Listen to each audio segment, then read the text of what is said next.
हाँ जी, चलिए जी स्टार्ट करते हैं। First head income under the head salary. जैसे कि एक्चुअली में आपको पता है कि हमारे कुल मिला के किसी भी एसएससी की इनकम जो है कुल मिला के मैक्सिमम 5 कैटेगरी में डिवाइड हो सकती है। कोई भी इनकम जो है एसएससी की, मतलब किसी भी एसएससी की जो इनकम है वो 5 कैटेगरी में मैक्सिमम डिवाइड हो सकती है। पहला income under the head salary, जो स्टार्ट करने लगे हम। दूसरा house property. Third PGBP. Fourth capital gain. Fifth other sources, income from other sources. ठीक है जी। इन पांचों को मिला के क्या बनता है हमारा जीटीआई, ग्रॉस टोटल इनकम। ठीक है। अब अगर हम नेक्स्ट बात करें income under the head salary, पहला चैप्टर हमारा फर्स्ट हेड, ये आप कह सकते हो तीन लेंथी हेड्स हैं, सैलरी, पीजीबीपी, कैपिटल गेन। तीनों में से प्रोविजन के अकॉर्डिंगली आप कहो तो सबसे बड़ा या इक्वलेंट है या इक्वल है किसके, पीजीबीपी के। पर यहाँ पर एक्चुअली में जो सैलरी चैप्टर है, यहाँ पर आपका रोल बहुत ज़्यादा हो जाता है। सैलरी चैप्टर में स्टूडेंट्स का रोल बहुत ज़्यादा हो जाता है। हम ज़्यादा से ज़्यादा टीचर ज़्यादा से ज़्यादा आपको क्या करवा सकता है कि जो नंबर्स है, फिगर्स हैं, लर्निंग वाली जितनी भी वैल्यूज़ आइटम्स हैं, ठीक है, लर्निंग का वे है वो सिंप्लीफाई करके आपको प्रेजेंट कर सकते हैं। बट लर्निंग का सबसे ज़्यादा अगर किसी में आपके आपके लिए जॉब है वो इसी चैप्टर में है, सैलरी चैप्टर में। क्योंकि पीजीपी मेजोरिटी आप कह सकते हो कॉन्सेप्चुअली बेस है, प्रोविज़न है बट लिमिटेड है फिर भी। बट यहाँ पर बहुत ज़्यादा है। ठीक है, मैं डरा नहीं रहा एक्चुअली में। पहला चैप्टर है इकलौता, जो मुझे आसान भी बहुत है, ठीक है, बट अच्छा नहीं लगता। अच्छा इसलिए नहीं लगता क्योंकि इसमें ज़्यादातर लर्निंग है। ठीक है, सारा की सारा प्रोसीजरल, जैसे आप कह सकते हो प्रोसीजरल वे में है ना। जैसे कि आप अकाउंटिंग में फाइनेंशियल स्टेटमेंट पढ़ते हो, फाइनेंशियल स्टेटमेंट जो कंपनी का होता है उसमें आपको कुछ क्रिएटिविटी नहीं है ना आपकी वहाँ पर। आपको फॉर्मेट रट्टा मारना है, ठीक है, फॉर्मेट रट्टा मारना है और फॉर्मेट के हिसाब से ही सम आएगा, उस फॉर्मेट को ही चेपा मारना है। ठीक है, वहाँ पर आपका मेंटल एबिलिटी चेक नहीं हो सकता इतना ज़्यादा, है ना। वैसे तो दिमाग तो रट्टा मारने में भी चाहिए ही है। ठीक है, इसलिए यहाँ पर ज़्यादा आपको मैं पहले ही बोल दूँ ड्यूटी क्या है आप लोगों की, कि आप लोगों ने इसको रिवाइज करना है। अगर आप रिवाइज जितनी ज़्यादा बार करोगे उतना आसान हो जाएगा, ये बहुत इजी हो जाएगा। ठीक है, और मैं आपको बताऊंगा अभी कौन कौन से जो प्रोविज़न है। एक्चुअली में ये चैप्टर को आपको 3 पार्ट्स में, कम से कम 3 से 4 पार्ट आप ले लीजिए, है ना। एक जो हो गए जो बहुत ही इम्पोर्टेंट है, बहुत ही इम्पोर्टेंट है, जो आप मान के चलिए जिसमें कोई अपने पास चॉइस नहीं होती, जिसमें अपने पास कोई चॉइस नहीं होती, इसको हम ये वाला कहते हैं ना, उसमें कुछ पोर्शन आसान वाला कर लेते हैं या इम्पोर्टेंट वाला कर लेते हैं। ठीक है, बाकी जो है वो ठीक ठाक हम रीडिंग करके चल देते हैं। ठीक है, पर यहाँ पर 3 पार्ट में, मैंने आपको बोला 4 पार्ट में, 4 पार्ट में से पहला पार्ट जो होता है रिटायरमेंट बेनिफिट्स। रिटायरमेंट बेनिफिट्स सारे ही बहुत इंपॉर्टेंट है, रिटायरमेंट बेनिफिट्स सारे ही इंपॉर्टेंट है, वेरी वेरी इंपॉर्टेंट है, उसको एक भी नहीं छोड़ सकते। ठीक है, उसके बाद अलाउंसेस, अलाउंसेस में भी जो इम्पॉर्टेंट, वेरी इंपॉर्टेंट वाले हैं उसको बार बार रिवाइज करो। ठीक है, कुछ को ही हैं, पहली बात तो लिमिटेड से ही हैं जो बार बार आते हैं। ठीक है, तो वो बहुत अच्छे से करने होते हैं। प्रेक्विजिट्स में भी कह सकते हो कि 75% बहुत इंपॉर्टेंट है, 25% होते हैं। ठीक है, तो ऐसे ही मतलब ये 3 चीज़ें हैं। पहले नंबर पे क्या बोला मैंने, रिटायरमेंट बेनिफिट्स, वो सारे करने वाले होते हैं। फिर दूसरे नंबर अलाउंसेस, फिर प्रेक्विजिट्स। ठीक है, और चौथे नंबर पे होता है प्रोविडेंट फंड्स वगैरह। ठीक है, उसका तो बहुत छोटा सा पोर्शन होता है। ठीक है, तो मतलब कहने का कि आपको चैप्टर को डिवीज़न में करके आपको करना होगा तैयार। जो बहुत बड़ा चैप्टर होता है खास करके, जैसे ये बड़ा चैप्टर है काफ़ी, तो इसको ऐसे चैप्टर्स को आप सारा एक ही वे में लेकर चलोगे तो थोड़ी सी दिक्कत हो जाएगी। जब ऐसे चैप्टर को हम डिवीज़न में बांट के चलते हैं तो पढ़ना आसान हो जाता है, रिवाइज करना आसान हो जाता है, ठीक है, क्योंकि शुरू से ही दिमाग में चीज़ क्लैरिटी हो जाती है कि हाँ इसको ऐसे लेकर चलना है हमें आगे, है ना। तो चलिए स्टार्ट करते हैं। Income under the head salary. Salary क्या होता है जी? सैलरी क्या वर्ड है? जो हम जहाँ हम कहीं पर नौकरी करते हैं, जॉब करते हैं, तो उनसे जो हमें पैसा मिलता है उसे हम क्या बोलते हैं? सैलरी। ठीक है जी, सैलरी। क्या इनकम टैक्स के लिए इतना वर्ड सफिशेंट है? जी नहीं, सफिशेंट नहीं है। इनकम के लिए, इनकम टैक्स में सैलरी हेड में इनकम चार्जेबल होने के लिए, जैसे मैंने आपको बताया था बेसिक्स में, हर चैप्टर का हम चार्जिंग सेक्शन पढ़ेंगे, बेसिस ऑफ चार्ज पढ़ेंगे, ऐसे ही सैलरी का भी बेसिस ऑफ चार्ज होगा। किस बेसिस पर चार्जेबिलिटी होगी? सैलरी इनकम की। ठीक, सबसे पहले नंबर पे जी दो काइंड ऑफ आप कह सकते हो कंडीशन है एक इनकम जो है वो सैलरी हेड में चार्जेबल होने के लिए। एक इनकम को सैलरी हेड में चार्जेबल होने के लिए दो कंडीशन है, ठीक है जी। पहली कंडीशन क्या है? Relationship, employer and employ relationship must exist. मतलब जो पर्सन पे कर रहा है और जो पर्सन रिसीव कर रहा है, उन दोनों में एम्प्लॉयर और एम्प्लॉय रिलेशनशिप एग्जिस्ट होना चाहिए, ठीक है जी। पे करने वाला वो एम्प्लॉयर है, रिसीव करने वाला एम्प्लॉई है। कहते हैं ठीक है जी। अब वो कैसे होगा? कंट्रोल से। Number two, control. क्या कह रहे हैं? पेयर, पेयर का, पे करने वाले का कंट्रोल होना चाहिए ओवर द पे। रिसीव करने वाले पर कंट्रोल होना चाहिए, ठीक है जी। अब बहुत सारी एग्जांपल्स हैं, ठीक है, समझने के लिए। अब जैसे कि मान लीजिए आप हमें पे करते हो, ठीक है, एक स्टूडेंट टीचर को पे करता है। मान लीजिए आप कोचिंग लेते हैं हमारे से, है ना, मान लीजिए लेते हैं, ठीक है। तो आप जो सर्विसेज ले रहे हैं हमारे से, तो क्या हमने जो पैसा रिसीव किया आपसे, वो क्या हमारी सैलरी हेड में आएगा? जी नहीं। क्यों नहीं आएगा? क्योंकि आपका हमारे पर कंट्रोल नहीं है ना। आपका हमारे ऊपर कंट्रोल नहीं है ना। तो इसलिए जो आपने हमें पैसा दिया वो सैलरी हेड में नहीं जाएगा।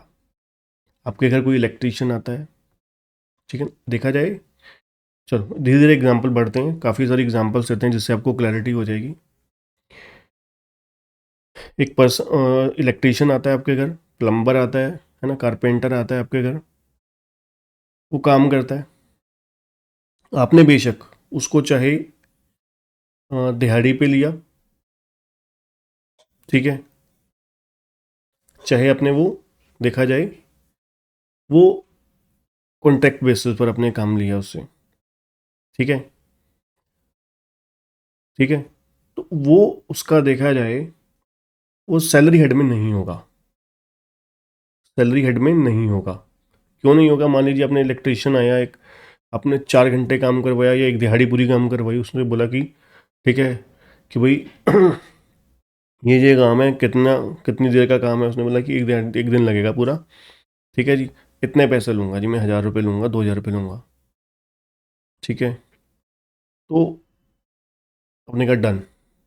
तो देखा जाए उसने जो पैसा रिसीव किया आपसे, वो उसकी सैलरी हेड में नहीं जाएगा, क्योंकि वो आपके पास, आपका और उसमें एम्प्लॉयर एम्प्लॉय रिलेशनशिप नहीं है, क्योंकि कंट्रोल नहीं है। एम्प्लॉयर एम्प्लॉय रिलेशनशिप नहीं है, पहली बात। दूसरा, कंट्रोल भी नहीं है,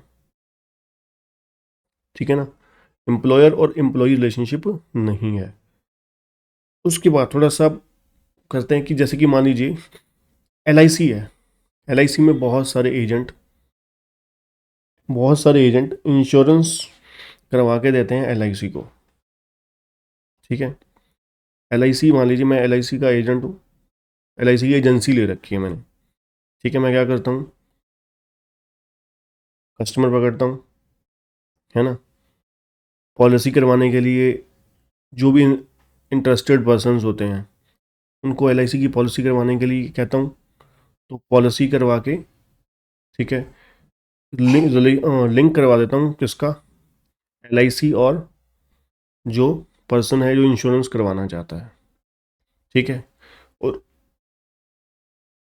दूसरी तरफ मुझे जो इंश्योरेंस करवा के दी उससे मुझे कमीशन मिल गई, ठीक है। अब ये जो इंश्योरेंस करवाने पर मुझे कमीशन मिली, तो क्या वो मेरी सैलरी हेड में जाएगी? क्या वो मेरी सैलरी हेड में जाएगी? जी नहीं, नहीं जाएगी। क्यों नहीं जाएगी जी? क्योंकि LIC और मेरा रिश्ता एम्प्लॉयर एम्प्लॉय वाला नहीं है, ठीक। दूसरी चीज, कंट्रोल नहीं है। कंट्रोल कैसे नहीं है? कंट्रोल कैसे नहीं है? कंट्रोल ऐसे नहीं है कि मैं चाहे इंडिपेंडेंटली साथ में कुछ और काम करना चाहूँ को कर सकता हूँ। एजेंसी तो कोई भी ले सकता है ना, आपने मान लीजिए ले लीजिए, तो वो पार्ट टाइम के तौर पर भी हो सकती है। कोई फिक्स पे थोड़ी ना करता है LIC, मान लीजिए फुल टाइम भी करता है, फिक्स पे थोड़ी ना करता है। अगर आप पॉलिसी करवा के दोगे LIC को तो कमीशन मिल जाएगी, नहीं तो नहीं मिलेगी। ऐसा ही होता है ना, अगर आप पॉलिसी करवा के देते हो LIC को तो कमीशन मिल जाएगी आपको, नहीं तो नहीं मिलेगी। तो इसलिए कोई एम्प्लॉय एम्प्लॉयर रिलेशनशिप नहीं है, प्लस कोई कंट्रोल नहीं है, ठीक। अब एक चीज़ सबसे इम्पोर्टेंट, अब मान लीजिए आप किसी बैंक में जॉब करते हैं, ठीक है। अब वहाँ पर, ठीक है, किसी अकाउंट ओपनिंग डिपार्टमेंट में उन्होंने ले लिया, प्राइवेट बैंक ने आपको अकाउंट ओपनिंग डिपार्टमेंट में ले लिया, या लोन डिपार्टमेंट में आप चले गए, ठीक है। अकाउंट ओपनिंग डिपार्टमेंट में चलिए, आपको आसान तरीके से समझाते हैं। आपने क्या किया, आपको फुल टाइम वहाँ पर होते हो। अब उन्होंने कहा कि भाई आपको सैलरी कुछ नहीं मिलेगी, फिक्स पे कुछ नहीं मिलेगा। अगर आप पर अकाउंट ओपन करने पर आपको 500 रुपये मिलेंगे, पर अकाउंट ओपन करने पर आपको इतना अमाउंट फिक्स मिलेगा, 500 1000 जो भी है, एग्जांपल ले लीजिए 500 आपको मिलेगा। प्लस आपको एक स्पेसिफिक नंबर ऑफ कस्टमर्स के बाद, टारगेट के बाद आपको इंसेंटिव्स मिलेंगे साथ में। तो ठीक है जी, अब यहाँ पर सैलरी हेड में जाएगा? नहीं, यहाँ पर भी नहीं जाएगा। क्यों नहीं जाएगा? क्योंकि कोई किसी तरीके की फिक्स पे नहीं है। अगर इसको थोड़ा सा मैनिपुलेट कर दें, चेंज कर दें, अगर बैंक वालों ने कहा कि आपको 5000 रुपये मिलेंगे महीने के 5000 रुपये मिलेंगे, प्लस 500 रुपये पर अकाउंट ओपन करने के मिलेंगे, 500 रुपये पर अकाउंट ओपन करने के मिलेंगे। तो अब इसमें जो कमीशन मिलेगी उसको अकाउंट ओपन करने की, वो भी सैलरी हेड में जाएगी। जो 5000 मिल रहे हैं वो भी, उसके अलावा कोई बोनस बोनस होएगा, है ना, दिवाली बोनस, ये बोनस वो बोनस, कुछ भी होएगा, कोई अलाउंसेस वगैरह कुछ भी चीज़ मिलेगी उस बैंक से, वो सब कुछ उसके सैलरी हेड में जाएगा, ठीक है जी। वो सब कुछ उसके सैलरी हेड में जाएगा, करेक्ट। ये होता है जी सैलरी हेड में chargeability. There must be a relationship between employer and employ, या payer and pay, that is employer and employ relationship. Number two, payer must have control over the pay. Control होना चाहिए plus relation, control plus relation दोनों का, ठीक है जी। चलिए, अब कहते हैं कुछ केसेस ऐसे भी हैं जहां पर सैलरी के नाम पे पैसे दिए जा रहे हैं बट वो सैलरी हेड में नहीं जाएंगे। कुछ केसेस ऐसे हैं जो सैलरी के नाम पे किए जा रहे हैं पर सैलरी हेड में ही नहीं जाएंगे। वो कौन से हैं? चलिए, in the following example pair have no control over the employ, ठीक है जी। In all the following cases income of the pay are not taxable under the head salary. जैसे कि partner of the firm, partnership firm आपने +2 में पढ़ रखी है है ना। पार्टनरशिप फॉर्म में पार्टनर्स को जो सैलरी मिलती है, अब वो देखा जाए पार्टनर तो फॉर्म का मालिक है, अब उसको पैसे एक्स्ट्रा क्यों दिए जा रहे हैं, सैलरी क्यों दी जा रही है, सैलरी इसलिए दी जा रही है क्योंकि वो बाकी मालिकों के कंपैरेटिवली वो एक्स्ट्रा एफर्ट्स कर रहा है। एक्स्ट्रा एफर्ट्स करने के लिए स्पेसिफिक जॉब के लिए उसे फर्म की तरफ से उसे उसका रेमुनरेशन दिया जा रहा है ना, मेहनत करने का रिवॉर्ड दिया जा रहा है, इसीलिए उसे पैसा दिया जा रहा है, ये सैलरी दी जा रही है। बट आपको मैंने पहले भी बताया था, एक फर्म में आपको पार्टनर की कैपेसिटी में कुछ भी मिलता है तो वो पीजीपी हेड में जाता है, ना कि किसी और में। अब आपको पार्टनर की कैपेसिटी में एक पार्टनरशिप फॉर्म से सैलरी मिलती है, इंटरेस्ट मिलता है, बोनस मिलता है, कमीशन मिलती है, प्रॉफिट मिलता है, सब कुछ कहाँ पर जाएगा, आपकी पीजीबीपी हेड की इनकम में। ठीक। Number 2, director not working as an employ.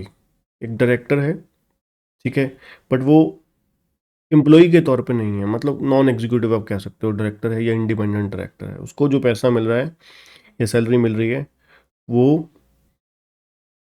Salary head में नहीं जाएगी। Number 3, salary of member parliament. MP को जो सैलरी मिलती है वो देखा जाए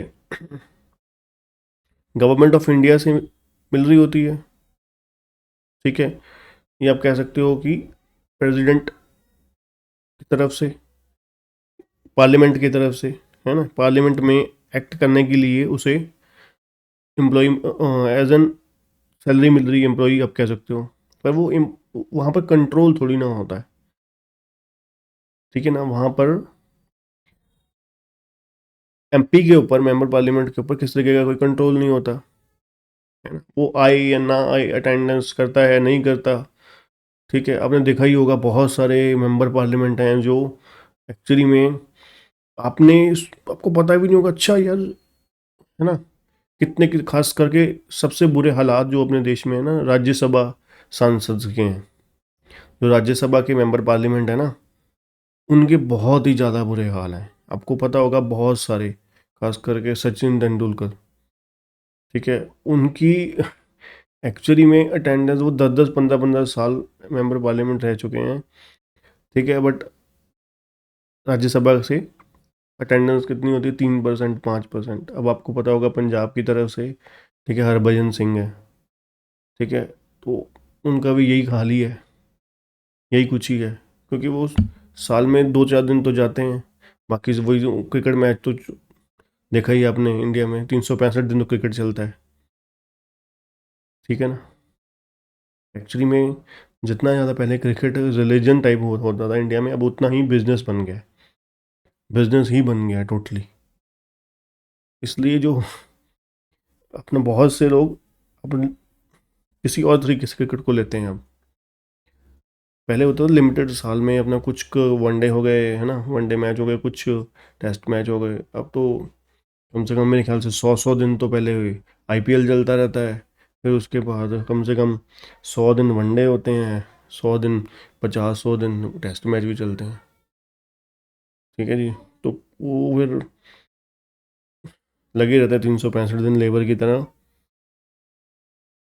चलिए, अब 3 तरीके के ये लोग हैं जिनको सैलरी बेशक मिलती है, बट वो कहाँ नहीं जाती, सैलरी हेड में नहीं जाती। एक, पार्टनर को, दूसरा मेंबर पार्लियामेंट जो है उसको जो सैलरी मिलती है, तीसरा डायरेक्टर जो है एम्प्लॉय के तौर पर काम नहीं करता, ठीक है, not working as an employ, इनको जो ये जो सैलरी मिल रही है ये सैलरी हेड में नहीं जाती, ठीक है जी। चलिए, नेक्स्ट है accrual of salary. Accrual of salary, accrual of salary, जैसे मैंने आपको बताया पहले भी, जो हमारी चार्जेबिलिटी है सैलरी की, वो किस बेसिस पर है,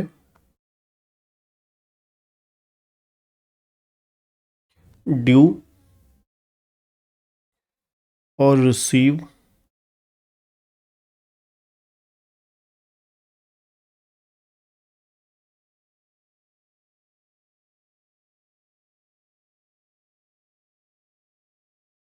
which ever is earlier, due or receive whichever is earlier.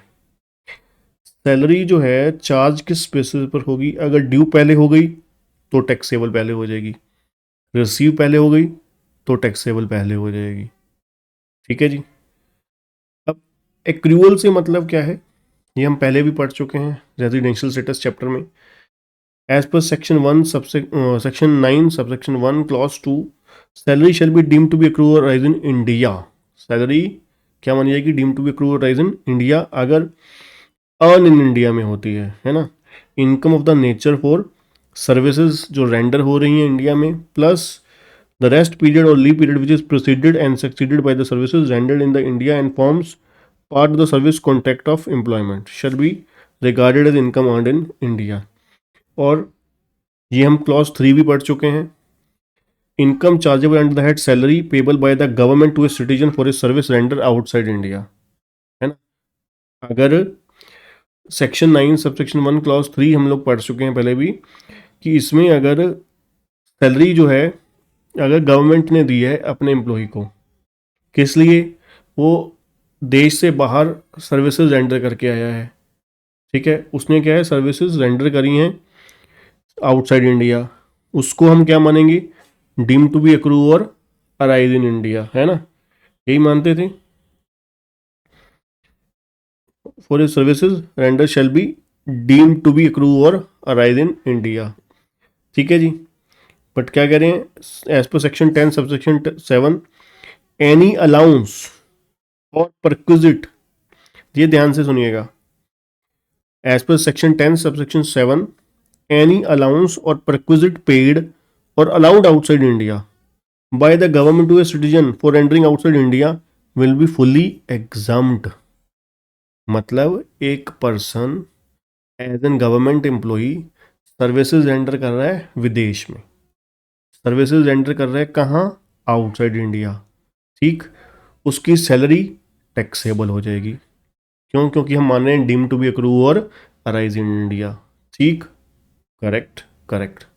Number 2, उससे अगर वहाँ पर सर्विसेज एंटर करने के लिए उससे अलाउंस या प्रिक्विजिट मिले, है ना, एनी अलाउंस और प्रिक्विजिट, प्रिक्विजिट क्या होता है, फैसिलिटी, अभी हम बात करेंगे डिटेल में इसके ऊपर, ठीक है। अलाउंस क्या होता है, भत्ता, मंथली पेमेंट होती है फिक्स, आउटसाइड इंडिया उसको वहीं विदेश में ही मिला है सरकार द्वारा, by government to a citizen of India, ठीक, for rendering outside India will be fully exempt. एक पर्सन गवर्नमेंट एम्प्लॉई है, सर्विसेज एंटर कर रहा है आउटसाइड इंडिया, उसको 3 पेमेंट मिल रही हैं, अगर 3 तरीके की, है ना। पहला सैलरी टैक्सेबल हो जाएगा, दूसरा अलाउंसेस एग्जाम्प्ट हो जाएगा, तीसरा रिक्विजिट वो भी एग्जाम्प्ट हो जाएगा। मतलब सिर्फ सैलरी टैक्सेबल होगी, अलाउंसेस और रिक्विजिट एग्जाम्प्ट हो जाएंगे, और exempt under section 10 sub section 7 होगा। एक काम कीजिए, साथ साथ जहाँ जहाँ पे हम लोग सेक्शंस की चर्चा करेंगे, ठीक है, अब वहाँ पर लिखते जाइए, एक नोटबुक लगा लीजिए छोटी सी, ठीक है, एक 5 रुपये की छोटी सी कॉपी ले लीजिए, 10 रुपये की, 5 की तो आजकल नहीं आती कोई, है ना। तो उसमें छोटी सी कॉपी में क्या कीजिए, सेक्शंस लिखते जाइए अलग अलग, ठीक है। पहले ये 7 सेक्शन लिख दीजिए, जब लेक्चर ओवर होगा तो उसके साथ साथ, ठीक है, पहले हाईलाइटर साथ में रख लिया, उसको हाईलाइट कर लिया, क्लास ओवर होने के बाद उसको सेपरेटली नोट डाउन कर लिया कि हाँ इस चैप्टर का ये सेक्शन था, ठीक है, कि जहाँ पे सेक्शन करना होगा मैं खुद ही साथ साथ बोलता जाऊँगा आपको, ठीक है ना, वहाँ पे आपको बोल दूंगा कि अब उसके बाद आप फिर रिवीजन, पहले प्रोविज़न को पक्का कर लीजिए, सेक्शन कोई दिक्कत नहीं है अभी के लिए, पहले प्रोविज़न श्योर कीजिए, फिर उसके बाद सेक्शन आपके कंट्रोल में जब आ गए, प्रोविज़न कंट्रोल में आ गई, तो सेक्शन अपने आप ही, वो तो 2-3 बार हम रटते हैं, तो 2-3 बार याद करते हैं ना, तो वो अपने आप ही रट जाते हैं, उसकी टेंशन छोड़ दीजिए। ठीक है जी, ये हो गया हमारा salary deem to be accrue or arise in India. अब हम बात कर रहे थे basis of charge, charging section salary का, सेक्शन 15, सैलरी जैसे मैंने आपको बताया क्या है, do or accrue or receive whichever is earlier. कहते any salary due from an employer or a former employ to an assessee in the previous year whether paid or not, है ना। अगर कोई सैलरी एक्रू हो गई है, ठीक है, ड्यू हो गई है, ठीक है, एम्प्लॉयर से, प्रेजेंट वाले एम्प्लॉयर से या पिछले एम्प्लॉयर से, चाहे अभी आपको वो सैलरी मिली है चाहे नहीं मिली है, वही है ना, टैक्सेबल हो जाएगी। Any salary paid or allowed to him in the previous year on behalf of an employer or a former employer though not due or before it become due to him. मतलब due होने के बाद receive हो गई है या due होने से पहले ही रिसीव हो गई है, वो टैक्सेबल हो जाएगी। Any arrear of salary paid or allowed to him in the previous year by or on the behalf of former employer if not charge to tax in the earlier previous year. मतलब simple सी बात है, summary सी, ठीक है, इतना बड़ा कुछ पढ़ने की जरूरत नहीं थी। बेसिस ऑफ चार्ज मैंने आपको बताया क्या है, due, accrue or receive whichever is earlier, accrue or receive whichever is earlier, ठीक है जी, दोनों में से जो पहले आएगा। अब वही चीज़ तो एक्सप्लेन कर रहे हैं कि पहले में क्या हुआ, सैलरी ड्यू हो गई है, ड्यू हो गई है, रिसीव हो गई है तब भी टैक्सेबल, नहीं हुई तब भी टैक्सेबल। नंबर 2, सैलरी पेड हो गई है, पेड हो गई है, ठीक है, सैलरी पे हो गई है, टैक्सेबल, चाहे वो एक्रू हुई है चाहे नहीं हुई तब भी टैक्सेबल, है ना। तीसरा, कोई भी एरियर ऑफ सैलरी है, एरियर है सैलरी का, पे हो गई है चाहे नहीं पे हुई, टैक्सेबल, ठीक है जी, मतलब विच एवर अर्लियर वाला। अब एक्सप्लेनेशन 1-2 क्या है, एक्सप्लेनेशन 1 और 2, for the removal of doubt it is hereby declare that where any salary paid in advance, advance में अगर सैलरी पे हुई है, is included in the total income of any person for the previous year, it shall not be included again, है ना। वो दो बार क्यों होगी, अगर आपने एडवांस सैलरी ले ली है, एग्जाम्पल अभी आपको बताता हूँ मैं, अगर आपने एडवांस सैलरी ले ली है, वो पिछले साल वो टैक्सेबल हो चुकी है, तो इस साल फिर वो दोबारा थोड़ी ना टैक्सेबल होगी, है ना। तो मान लीजिए पिछले साल 12 महीने की सैलरी थी, आपने 2 महीने की सैलरी एडवांस ले ली या 1 महीने की सैलरी एडवांस ले ली, तो 13 महीने के लिए टैक्सेबल हो गई, तो इस बार 11 मंथ की टैक्सेबल होगी ना, ठीक है ना। Any salary, bonus, commission or remuneration by whatever name called due to or by receive by partner way firm from firm shall not be regarded as salary. मैंने आपको बताया ही है कि कोई भी, है ना, पार्टनर को पेमेंट मिली है वो सैलरी हेड में नहीं जाती है, ठीक है जी। चलिए अब आपको एग्जाम्पल के थ्रू, जैसे अब क्रक्स बता ही दिया था मैंने, due or receive whichever is earlier, या accrue or receive whichever is earlier taxable होती है।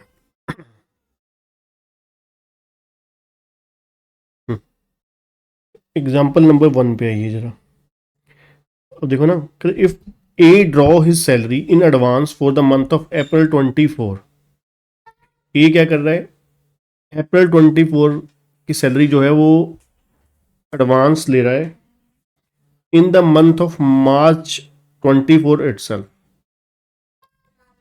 The same becomes chargeable on receipt basis. अब क्या होगा, अब हमारा आपको पता है प्रीवियस ईयर कौन सा है, अगर हम सिंपली बात करें, हमारा जो प्रीवियस ईयर है 23-24, वो शुरू कब हुआ, 1 अप्रैल 23 से शुरू हुआ, 31 मार्च 24 को ख़त्म हो गया, ठीक है जी। 1 अप्रैल 23 से स्टार्ट हुआ, 31 मार्च 24 को ख़त्म हो गया। अब इन 12 महीने की सैलरी आई, प्लस इन 12 महीने में वो क्या कह रहे हैं, इसके बाद अप्रैल 24 की, अप्रैल 24 की जो सैलरी है वो मार्च 24 में ही रिसीव हो गई, ठीक है जी। अब क्या कह रहे हैं, प्लस 1 मंथ सैलरी ये रिसीव हो गई, अब ये 12 महीने की सैलरी ड्यू भी हो गई और रिसीव भी हो गई, ड्यू और नहीं सॉरी, एंड ड्यू भी हो गई रिसीव भी हो गई। तो यहाँ पर विच एवर अर्लियर वाला कॉन्सेप्ट हुआ ही नहीं। तो इसका मतलब ये 12 महीने की सैलरी टैक्सेबल हो गई, है ना। ये 12 महीने की सैलरी क्या हो गई, टैक्सेबल हो गई। अब बात बची जो 13वें महीने की सैलरी है। 13वां महीना इस साल का तो है नहीं, वो अगले साल का है, अगले प्रीवियस ईयर का है, बट टैक्सेबल इसी साल हो जाएगा। क्यों? क्योंकि due or receive whichever is earlier. Salary अभी अप्रैल के महीने की ड्यू तो हुई नहीं, बट रिसीव तो हो चुकी है, इसलिए 12+1 13 महीने की सैलरी टैक्सेबल हो जाएगी।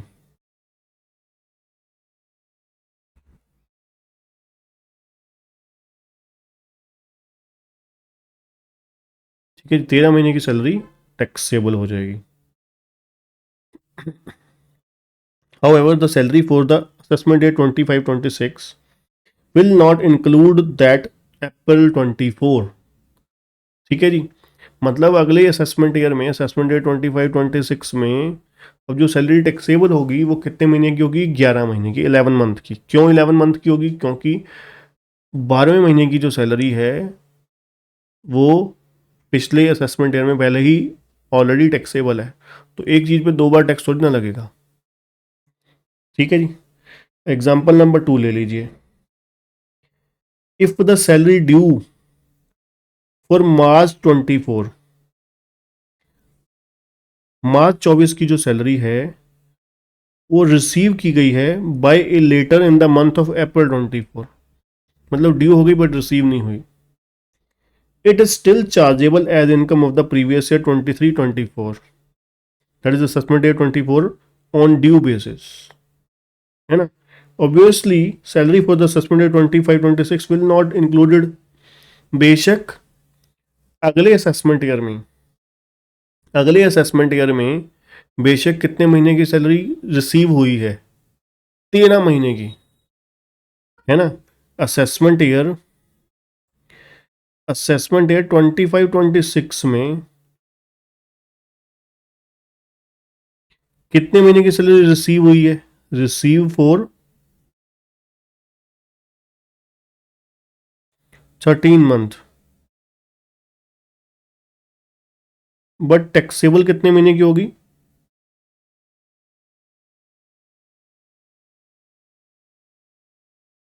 12 मंथ्स। क्यों?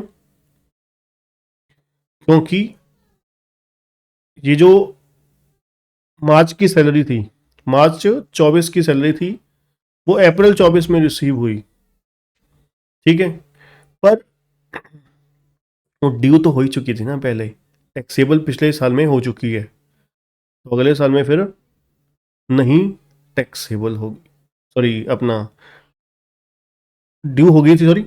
हाँ, तो टैक्सेबल ऑलरेडी हो चुकी है पहले ही, है ना, असेसमेंट डे 24-25 में, तो 25-26 में टैक्सेबल नहीं होगी। एक चीज़ को दो बार टैक्स नहीं लगेगा। अब एग्जाम्पल मैं लेता हूँ, चलिए आपको समझाता हूँ एग्जाम्पल के थ्रू। मान लीजिए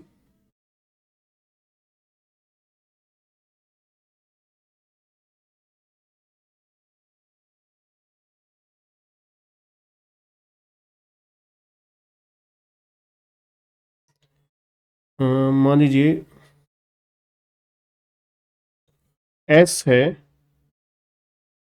S as an employ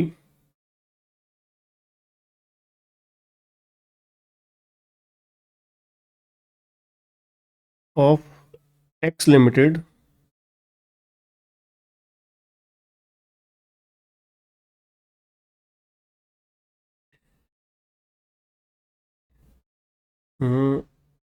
on monthly salary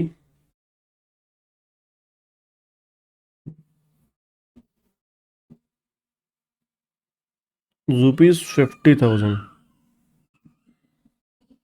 ठीक है,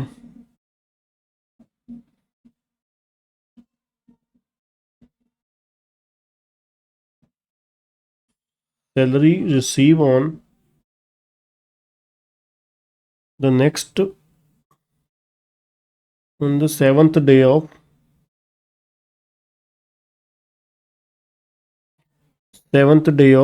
next month.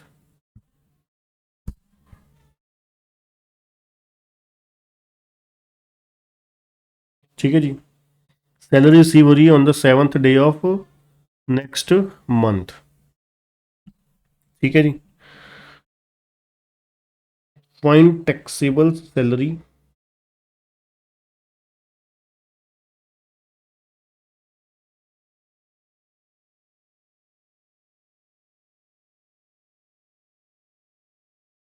For assessment year 24-25।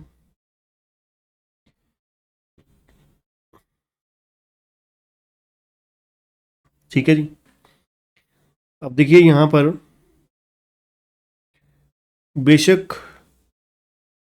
यहाँ पे अप्रैल से स्टार्ट हुई कहानी, अप्रैल में, जून, जुलाई, अगस्त, सितंबर,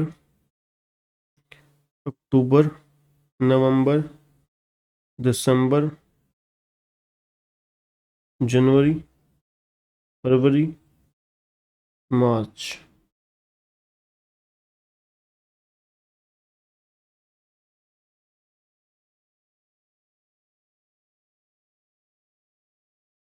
ठीक है, अब अप्रैल के महीने की सैलरी अप्रैल में ड्यू हो गई,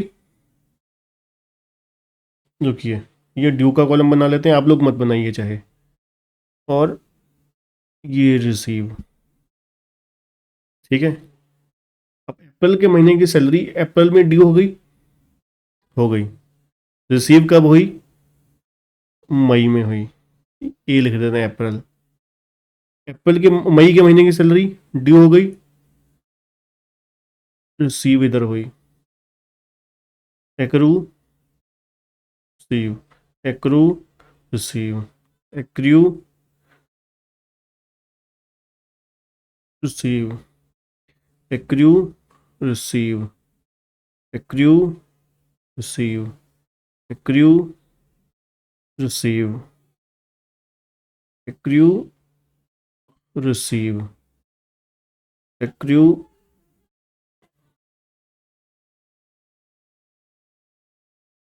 रिसीव, एक्रू, रिसीव, एक्रू, अगले साल रिसीव, है ना। तो इसका मतलब देखा जाए 12 महीने की सैलरी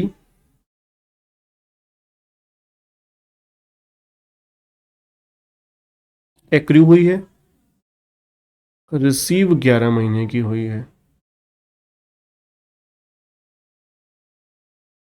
ठीक है जी, रिसीव 11 महीने की हुई है,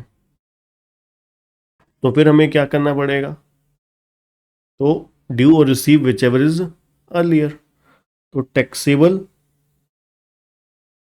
पूरे 12 महीने की हो जाएगी, 50,000 इंटू 12 दैट इज 6 लाख। ठीक है जी, 6 लाख रुपए क्या हो जाएगी, टैक्सेबल सैलरी हो जाएगी, करेक्ट। ये हो जाएगी taxable salary for the previous year 23-24, assessment year 24-25। ठीक है जी, ठीक है जी। और ये हमने इसके बाद हमने पहले सेक्शन पढ़ा था बेसिस ऑफ चार्ज, सेक्शन 15, पहले पॉइंट में क्या था, सैलरी ड्यू जो हुई है एम्प्लॉयर से, है ना, और या फॉर्मर एम्प्लॉयर से, यहाँ पे रिसीव हुई है चाहे नहीं रिसीव हुई, पहले में तो ये बोल रहे हैं, है ना, जैसे मैंने आपको हाईलाइट कर ही दिया। उसके बाद दूसरे नंबर पे क्या बोला, पेड हो गई है, ठीक है, या अलाउड हो गई है, पेड या अलाउड हुई है, ठीक है, ड्यू हुई है चाहे नहीं हुई, पहले में क्या बोल दिया, ड्यू हुई है, रिसीव हुई है चाहे नहीं हुई, टैक्सेबल हो जाएगी। दूसरे में क्या बोल दिया, इसका उल्टा बोल दिया, यार सिंपल सी बात है ना, ड्यू का उल्टा बोल दिया, रिसीव हो गई है, ड्यू हुई है चाहे नहीं हुई, टैक्सेबल हो जाएगी। तीसरे में क्या हो गया, कोई भी एरियर है सैलरी की, पेड हो चुकी है आपको, ठीक है, अब प्रीवियस ईयर में, ठीक है, या on the behalf of employer और फॉर्मर एम्प्लॉयर, ठीक है जी, इफ नॉट चार्जेबल, अगर टैक्सेबल नहीं हुई थी, एरियर ऑफ सैलरी है जो पहले टैक्सेबल नहीं हुई थी, फिर इस साल टैक्सेबल हो जाएगी, है ना। एरियर ऑफ सैलरी है, एरियर बकाया सैलरी थी पीछे की, जो रिसीव इस साल अगर हुई है तो टैक्सेबल हो जाएगी। अगर पहले टैक्सेबल हो चुकी है तो दोबारा नहीं होगी यहाँ पर, फिर दोबारा टैक्सेबल नहीं होगी। ठीक, चलिए जी, ये चार्जेबिलिटी वाला हो गया जी। नेक्स्ट करते हैं जी सरेंडर और वेवर ऑफ सैलरी।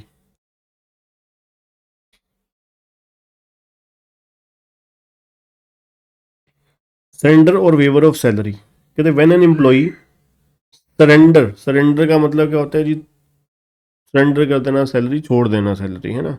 इस सैलरी टू द क्रेडिट, उसने सरेंडर कर दी है किसके अकाउंट में, government of India, central government के अकाउंट में, ठीक है जी, अपनी मर्जी से, under the voluntary surrender of salary act 1961। The amount so surrender is excluded, मतलब टैक्सेबल नहीं होगी, excluded from the salary as, किस तरीके से, it was never due to the employ. ठीक है जी, आपने एज एन एम्प्लॉय अपनी सैलरी जो है वो सरेंडर कर दी है, किसको, गवर्नमेंट ऑफ इंडिया को। ठीक है जी, किस एक्ट के तहत, voluntary surrender of salaries act 1961 के तहत। ठीक है जी, अब जो सैलरी सरेंडर करी है वो टैक्सेबल नहीं होगी, इस तरीके से टैक्सेबल नहीं होगी कि ऐसे हम शो करेंगे, दिखाएंगे कि वो कभी भी क्या थी, आपको ड्यू ही नहीं हुई, आपके अकाउंट में कभी ड्यू हुई ही नहीं। ठीक है जी, तो इसलिए एग्जम्प्ट हो जाएगी टैक्स से। That is the treatment of, accounting treatment of surrender और वेवर ऑफ सैलरी। अब सरेंडर का हो गया जी, आगे waiver. Waiver, waiver of salary से मतलब क्या है, कहते हैं there may be some cases in which an employee may waive his salary either in full or part. एक में तो हो गया कि सारी की सारी सरेंडर कर दी उसने सैलरी, ठीक है, खाते में डाल दी किसके, गवर्नमेंट ऑफ इंडिया के, सेंट्रल गवर्नमेंट के voluntary of surrender act 1961 act के अकॉर्डिंगली। अब यहाँ पर क्या है, उसने कुछ सैलरी अपनी वेव कर दी है, ठीक है, either in full or part, in such cases where income has accrued but subsequently given up. जैसे आपने देखा होगा कि जब कोविड आया तो बहुत सारे लोगों ने, बहुत सारे गवर्नमेंट एम्प्लॉयज़ ने, या गवर्नमेंट ने खुद ही बोला कि भाई आपको एक हफ्ते के लिए अपनी सैलरी या 15 दिन के लिए, कईयों ने अपनी मर्जी से भी, ठीक है, वो क्या कर दी, वेव कर दी सैलरी। तो उस केस में क्या होगा, in such cases where income has accrued, accrue होने के बाद अगर उन्होंने छोड़ी है सैलरी, है ना, weather in full or part, in such cases income has accrue, income क्या हो चुकी है, मतलब सैलरी एक्रू हो चुकी थी उनके खाते में, अकाउंट में, बट सब्सिक्वेंटली गिवन अप करी है। एक एक्रू होने के बाद उन्होंने कहा कि भाई हमारी सैलरी का 1/4 हिस्सा, 1/4 मतलब हिस्सा, अपना कोरोना वॉरियर्स को या फिर कोरोना के अपना ये प्रॉब्लम्स के लिए इसकी इस फंड में डाला जाए, है ना, दे दिया जाए। तो वो क्या हो गई, वेवर हो गया जी, है ना। It remains the income of the recipient. तो उन केस में क्या हुआ होगा, वो उनकी टैक्सेबल अकाउंट, उनको एज ए सैलरी टैक्सेबल तो हुई होगी, ठीक है ना। The voluntary forgoing of salary by employ due to him is normally a mere application, है ना, वो क्या है, एप्लीकेशन ऑफ इनकम है। उन्होंने क्या किया, अपने पैसे का इस्तेमाल, जैसे हमने पढ़ा था, है ना, application of income and diversion of income, किसमें, बेसिस ऑफ इनकम टैक्स में, है ना, बेसिक्स पढ़े थे जो हमने। Unless the assessee forgo his right before the income accrue, ठीक है जी, अगर वो एक्रू होने से पहले ही वो फोरगो कर देते हैं, वेव कर देते हैं, फिर वो एग्जाम्प्ट हो जाएगी, है ना, फिर वो एग्जाम्प्ट हो जाएगी। एग्जाम्पल क्या है जी, मिस्टर राम है, एम्प्लॉय है, आस्क कर रहा है अपने एम्प्लॉयर को, is not interested in receiving the salary for the December 23 and the same must be donated to a charitable institution.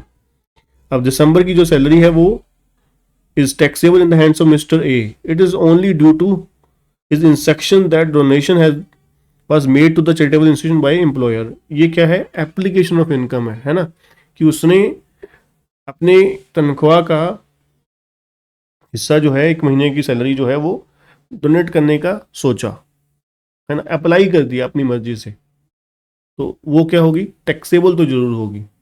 ठीक, चलिए आगे चलते हैं। ये हो गया surrender and waiver of salary, ये इसका समरी लिखा हुआ है जी। चलिए आगे चलते हैं, टैक्स फ्री सैलरी।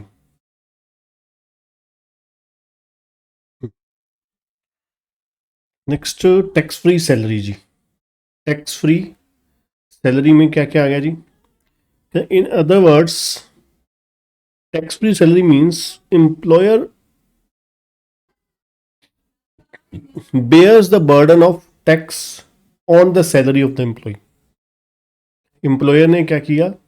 रिस्पॉन्सिबिलिटी ले ली कि भाई सैलरी पे जो टैक्स बनेगा वो मैं पे करूंगा। Such tax paid by employer on the behalf of employee shall be added in the income of the employ. ठीक है जी, वो उसकी इनकम मान ली जाएगी।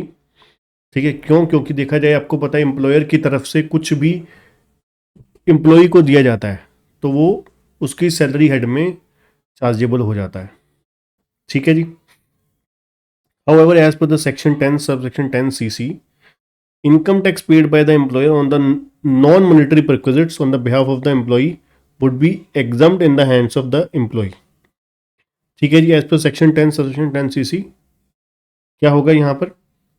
इनकम टैक्स जो पे किया है एम्प्लॉयर ने, इनकम टैक्स जो पे किया है एम्प्लॉयर ने ऑन नॉन मॉनेटरी परक्विजिट्स। ठीक है जी, जो नॉन मॉनेटरी परक्विजिट्स हैं ये आगे जाके पढ़ेंगे हम लोग। On the behalf of employee वो क्या हो जाएगा? एग्जाम्ट हो जाएगा जी, फुली एग्जाम्ट हो जाएगा। ठीक है जी, ये तो था जी हमारा tax free salary, surrender of salary, waiver of salary. ठीक है जी, एक्रूअल ऑफ सैलरी, ये सब कुछ हम लोगों ने बेसिक्स सैलरी के पढ़े। ठीक है, अब चलिए हम लोग चलते हैं computation of income under the head salary. अब फॉर्मेट क्या है सैलरी हेड का?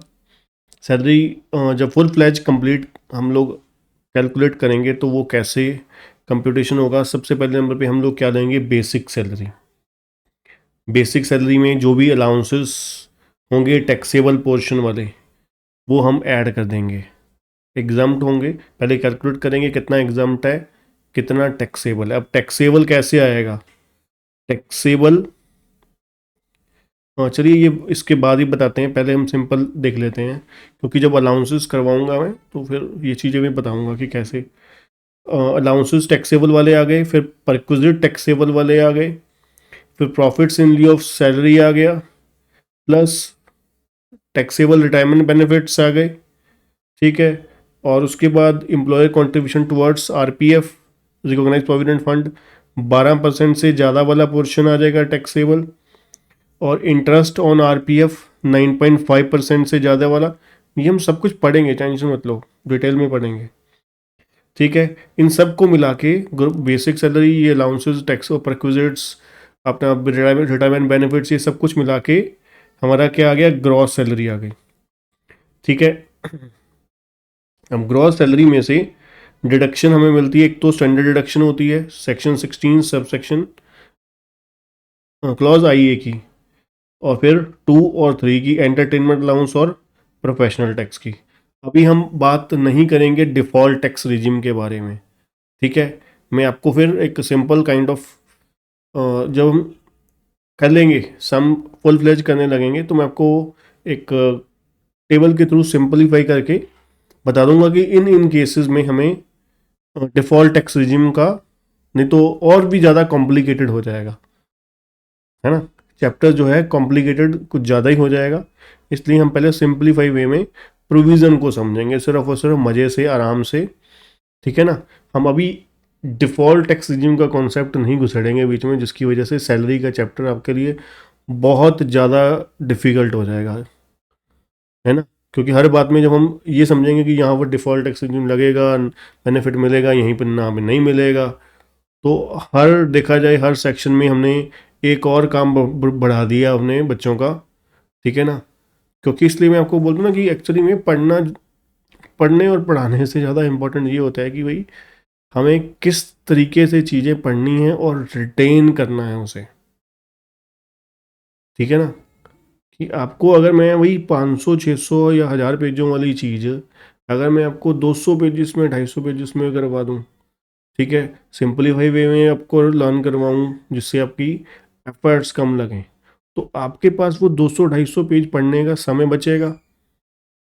तो वही समय जो बचेगा आप उसमें मूवी देखने तो चले नहीं जाओगे, आपको होगा कि हाँ यार मेरे को रिवीजन करने का समय मिल गया है, तो मैं अब रिवाइज कर सकती हूँ, अच्छे से कर सकता हूँ, अच्छे से उसको 2 बार 3 बार 4 बार, जिससे कॉन्फिडेंस बढ़ेगा तो अपने आप एग्ज़ाम मार्क्स में बढ़ ही जाएंगे, है ना, मार्क्स जो एग्ज़ाम में बढ़ ही जाएंगे। तो इसलिए चीज़ें सही समय पर कंप्लीट करने के लिए आपको सबसे ज़्यादा ज़रूरी होता है कि पेपर, ठीक है, में जाने से पहले कि भाई वो चीज़ें कितने आसान तरीके से अपनी लैंग्वेज में, ठीक है, लिखी जाएं।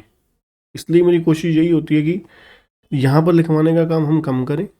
मैं क्लास से पहले ही जो चीज़ें होती हैं ना कि चार्ट्स के थ्रू, अभी मैं जब आपको चैप्टर वाइज समरी भी करवाऊँगा तो उसमें मैंने काफ़ी सारे चैप्टर्स के चार्ट्स बना रखे हैं, पहले ही समरी चार्ट्स बना रखे हैं, ठीक है। तो उसके थ्रू आपको हर चैप्टर 30 से 40 मिनट के अंदर अंदर बड़े से बड़ा चैप्टर भी ख़त्म हो जाएगा, तो वहाँ पर आपको दिक्कत नहीं आने वाली फिर वही चीज़ अगर आप 4 5 बार बार बार देख लेते हैं तो बड़े आराम से वो चीज़ें क्लियर हो जाती हैं, ठीक है जी। स्टैंडर्ड डिडक्शन हो गई जी 50,000 रुपये की, एंटरटेनमेंट अलाउंस हो गया, प्रोफेशनल टैक्स हो गया, ये ग्रॉस सैलरी में से ये 3 बेनिफिट हमें मिल जाएंगे, ठीक है। तो ये आ जाएगी हमारी टैक्सेबल सैलरी, ठीक है जी। चलिए अभी इसके ऊपर हम नोट के ऊपर बाद में चर्चा करेंगे। अब हम बात करते हैं पहले, अभी हम इस पे भी अभी हम बात नहीं करेंगे, ठीक है। पहले मैं आपको शुरुआत करवाता हूँ।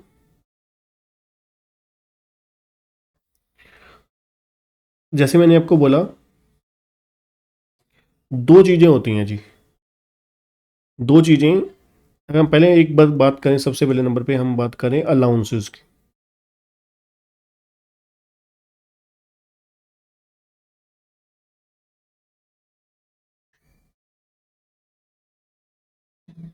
अलाउंसेस क्या होता है? अलाउंसेस होता है जी, हिंदी में बोलते हैं इसको भत्ता। भत्ता, भत्ते का मतलब क्या होता है? एक फिक्स पेमेंट, एक फिक्स पेमेंट मंथली आपको दी जा रही है, एम्प्लॉयर द्वारा एम्प्लॉय को दी जा रही है, ठीक है। एक फिक्स पेमेंट, फिक्स पेमेंट जो है एम्प्लॉयर द्वारा एम्प्लॉय को दी जा रही है, जिसको हम बोलते हैं अलाउंसेस, ठीक है। अब इसके बहुत सारे, आप अनगिनत किसी भी नाम से आप ये एम्प्लॉयर द्वारा पे की जा सकती है, ठीक है। वो आप कह लीजिए कि हाउस रेंट अलाउंस हो सकता है। हाउस रेंट अलाउंस क्या है कि भाई एम्प्लॉयर ने एम्प्लॉय को पैसे दिए कि भाई आप जहाँ भी मकान किराए पे लेके रहना चाहते हो रह सकते हो। आपको कोई चिल्ड्रन एजुकेशन अलाउंस दे दिया कि आप अपने बच्चों को जहाँ पढ़ाना चाहते हैं पढ़ा सकते हैं। टिफ़िन अलाउंस हो गया जी कि भाई जहाँ पर भी खाना खाना है खा सकते हो, है ना, हम खाने की फैसिलिटी नहीं दे सकते, ठीक है। कोई यूनिफॉर्म अलाउंस दे सकता है कि भाई यूनिफॉर्म ये पकड़ो इतने पैसे, ठीक है, तो आप यूनिफॉर्म लेना चाहो ले सकते हो। ट्रैवलिंग का, कन्वेंस का, है ना, हॉस्टल का, किसी भी तरीके का अलाउंस, मतलब जो भत्ता दिया जा रहा है मंथली पेमेंट, ठीक है, एम्प्लॉयर द्वारा एम्प्लॉय को कार के लिए कुछ फिक्स मान लीजिए अलाउंसेस दे दिया, ठीक है, किसी भी चीज़ के लिए कन्वेंस, जैसे मैंने बोला ट्रैवलिंग कन्वेंस, कोई भी चीज़ों के लिए आपको पैसा दे दिया फिक्स, बोला कि मंथली इतने पेमेंट मिलेंगे आपको, तो वो होता है जी अलाउंस, ठीक है, उसको बोलते हैं अलाउंसेस। अब अलाउंसेस मैंने आपको बोला क्या, मॉनेटरी पेमेंट है, काइंड ऑफ एक, है ना, मॉनेटरी पेमेंट है। यहाँ पर आदान प्रदान हो रहा है किस चीज़ का? मनी का, पैसे का, है ना, यहाँ पर पैसा जो है फ्लो कर रहा है।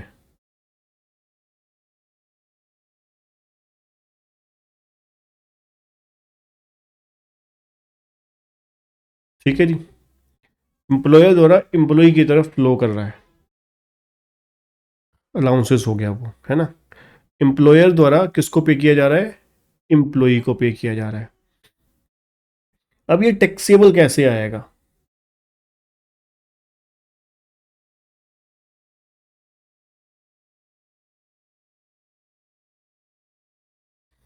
टैक्सेबल आ जाएगा हमारा receive minus exempt, receive minus exempt is equal to taxable. अब मान लीजिए 100 रुपये आपका रिसीव हुआ, आपने कैलकुलेट किया जो भी इनकम टैक्स की प्रोविजन के अकॉर्डिंगली, अब हम आगे जाके पढ़ेंगे, इतना एग्जाम्प्ट है जी, मान लीजिए 40 रुपये एग्जाम्प्ट है, तो आपका 60 रुपये क्या हो जाएगा, टैक्सेबल हो जाएगा। ठीक है जी, 60 रुपये टैक्सेबल हो जाएगा। तो ये हो गया हमारा अलाउंसेस, भत्ता, टैक्सेबल कैसे निकालना है, रिसीव माइनस एग्जाम्प्ट। अब इन पे अभी हम रुक के बात करेंगे, ठीक है, क्योंकि ये मिक्सअप है। अब अलाउंसेस पहले मैं आपको बता दूं, अलाउंसेस की कैटेगरी,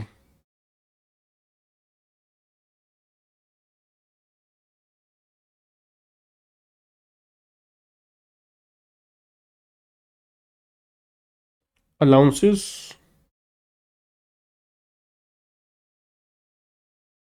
कुल मिला के 4 कैटेगरी में डिवाइडेड होते हैं।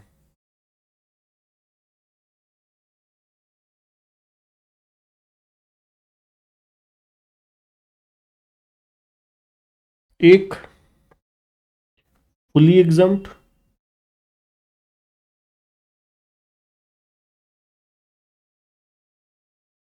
दो, फुली टैक्सेबल,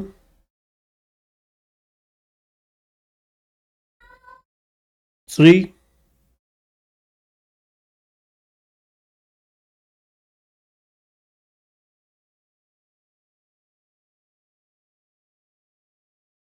पार्टली एग्जाम्प्ट,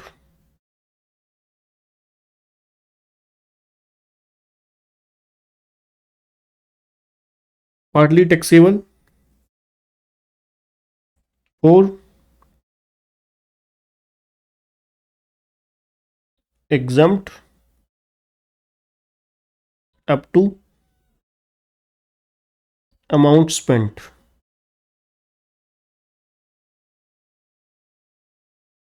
ठीक है जी, कुल मिला के 4 कैटेगरी में सारे के सारे अलाउंसेस डिवाइडेड हैं। पहली कैटेगरी है फुली एग्जाम्प्ट है जो, दूसरी कैटेगरी है फुली टैक्सेबल है, तीसरा आप कह सकते हो exempt up to amount spent, जितना पैसा खर्च करोगे उतना एग्जाम्प्ट, रिमेनिंग टैक्सेबल। चौथा partly exempt partly taxable, partly exempt partly taxable. ठीक है, अब सबसे पहले हम पढ़ेंगे जो फुली एग्जाम्प्ट है, फिर फुली टैक्सेबल है जो। ठीक है, अब एग्जाम्प्ट कौन कौन से हैं,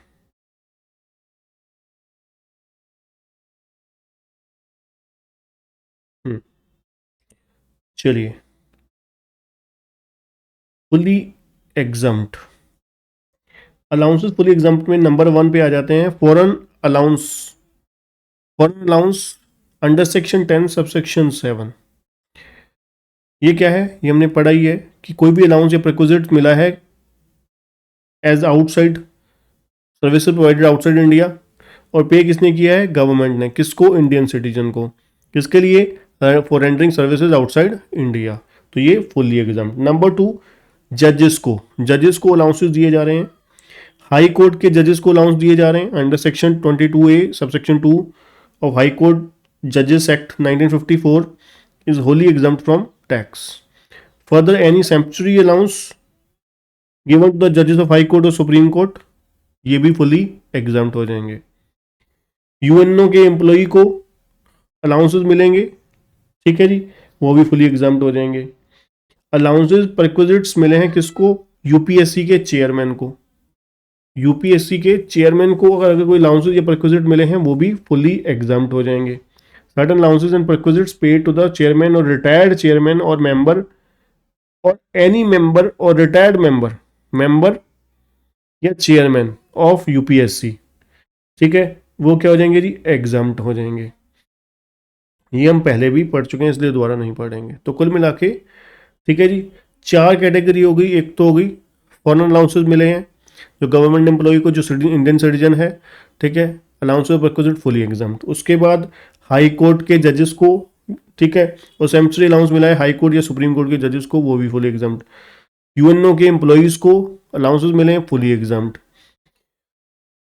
यूपीएससी के मेंबर्स और चेयरमैन को अलाउंसेस या प्रिक्विजिट मिले हैं, वो भी फुली एग्जाम्प्ट हो जाएंगे, ठीक है जी। उसके बाद हम बात करते हैं फुली एग्जाम्प्ट के बाद नंबर 2, फुली टैक्सेबल। कुछ अलाउंसेस ऐसे हैं जो फुली टैक्सेबल हैं, ठीक है, कौन कौन से हैं? नंबर 1, डे एनहांस अलाउंस, महंगाई भत्ता, है ना, काफ़ी अच्छा खासा मिलता होता है ये, क्योंकि बेसिक सैलरी नहीं चेंज कर सकती एम्प्लॉयर जो है, वो बेसिक सैलरी इतना ज़्यादा चेंज नहीं कर सकते, इसलिए वो बाकी जो ऊपर की चीज़ें हैं वो इंक्रीज कर देते हैं। डीए जो है वो किस लिए? महंगाई को मिटिगेट करने के लिए दिया जाता है। City compensatory allowance, city compensatory allowance किस लिए दिया जा रहा है? आपने एक, पहले आप मान लीजिए लुधियाना में थे, लुधियाना से आपकी पोस्टिंग कर दी गई मुंबई में, तो आप आपने कहा कि भाई मेरे खर्चे बहुत बढ़ गए, यहाँ तो मेरा घर था, होम टाउन था, तो यहाँ पर मैं ईजी था, है ना, आप वहाँ पे शिफ्टिंग कर रहे हो, तो कंपनी ने उसको बोला कि हम तेरे को इतना पैसा और देंगे, तो वहाँ पर शिफ्ट कर जा, कोई नहीं, शहर चेंज कर जा। या फिर पंजाब में मान लीजिए किसी और शहर में, या महाराष्ट्र में था किसी और शहर में, उसे शिफ्ट कर दिया, तो वो सिटी चेंज करने की वजह से उसे जो अलाउंस दिया जा रहा है that is city compensatory allowance. Number 3, medical allowance, है ना, मेडिकल ट्रीटमेंट का खर्चा मीट करने के लिए जो पैसा दिया जा रहा है। उसके बाद ओवर टाइम अलाउंस दो दिया जा रहा है। ओवर टाइम अलाउंस किस लिए है? एक्स्ट्रा काम करने के लिए, है ना, एक्स्ट्रा आवर्स काम करने के लिए जो पैसा दिया जा रहा है। लंच और टिफिन अलाउंस किस लिए? लंच और टिफिन जो है जहाँ भी अरेंज करना है कर सकते हो। नौकर रखने के लिए, सर्वेंट रखने के लिए, है ना, to keep and maintain domestic help at his home. Warden रखने के लिए, टू गिवन टू टीचर्स और डॉक्टर्स को दिया जाता है, कहते हैं ये वार्डन अलाउंस जो है। फैमिली अलाउंस हो गया जी, to meet the family expenditure.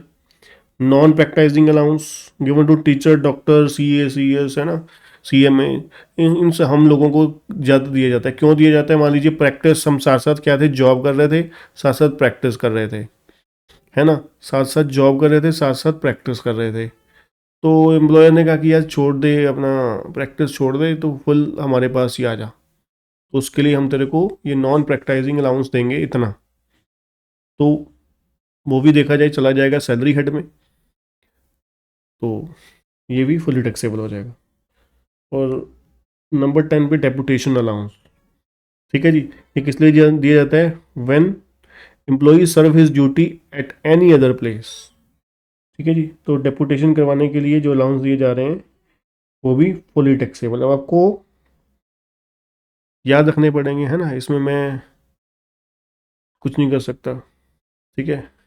DA मोटे मोटे, है ना, DA, city compensatory allowance, medical allowance, ठीक है, टिफिन अलाउंस, लंच अलाउंस, और आपका हो गया servant allowance, warden allowance, family allowance, non practising allowance. तब आपको अपनी हार्ड डिस्क बढ़ानी पड़ेगी, है ना, जो इंटरनल स्टोरेज कैपेसिटी है वो इंक्रीज करनी पड़ेगी। अब आप समझ ही गए होगे क्यों मैं बार बार कहता हूँ कि भाई हमें बहुत सारी चीज़ें ऐसी कई बार होती हैं कि वहाँ पर कोई स्कोप नहीं है कम करने का, तो वहाँ पर तो याद करना ही करना है, मजबूरी है।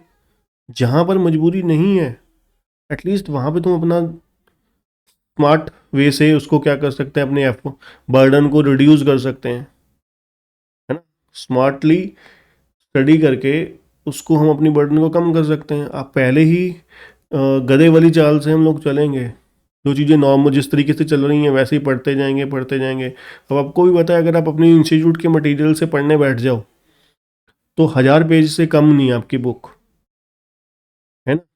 1000 पेज से कम नहीं है, तो 1000 पढ़ने सौखे हैं, पढ़ लोगे, है ना। 4-6 महीने लगा के पढ़ लोगे, revise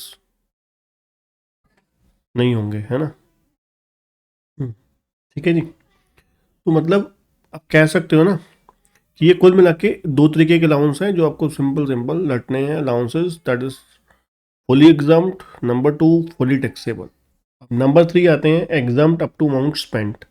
examined up to amount spent से मतलब क्या होता है, जितना पैसा खर्च करोगे उतने एग्जाम्ड हो जाएंगे, बाकी टैक्सेबल हो जाएगा, है ना। जितना पैसा खर्च करोगे उतना एग्जाम्ड हो जाएगा, रिमेनिंग टैक्सेबल हो जाएगा। या फिर एक्चुअल अमाउंट रिसीव्ड और spent which ever is less examined हो जाएगा। या सीधी सी बात है ना, मैं आपको क्यों बोल रहा हूँ। अब ये फॉर्मूला याद रखने की ज़रूरत क्या है, कॉमन सेंस वाली बात है ना। अगर आपको कोई अलाउंस मिला है 1000 रुपये, मान लीजिए एग्जाम्पल के तौर पे, जैसे यहाँ पे कुल मिला के 1 2 3 4 5 6 6 कैटेगरी के अलाउंसेज हैं जो exempt up to amount spent मैंने बोला, है ना। तो मान लीजिए यूनिफॉर्म अलाउंस मिला, यूनिफॉर्म अलाउंस मिला आपको, ठीक है। यूनिफॉर्म अलाउंस आपको मिला कितना, रिसीव हुआ 2000 पर मंथ,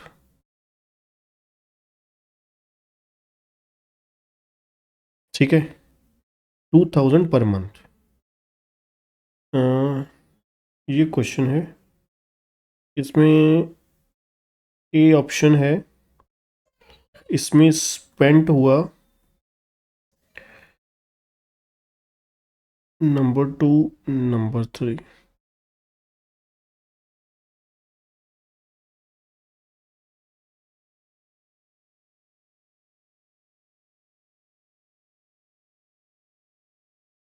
अब पहले ऑप्शन में 15,000 हमने खर्च किया, दूसरे ऑप्शन में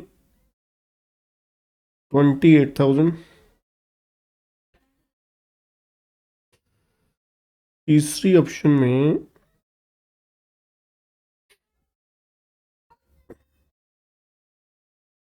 नील। अब मुझे कमेंट करके बताओ जरा, चैट बॉक्स में आके बताइए कि यहाँ पर हमें कितना एग्जाम्प्ट होगा पहले केस में, या टैक्सेबल बता दीजिए। चलो पहले एग्जाम्प्ट बताते हैं ना।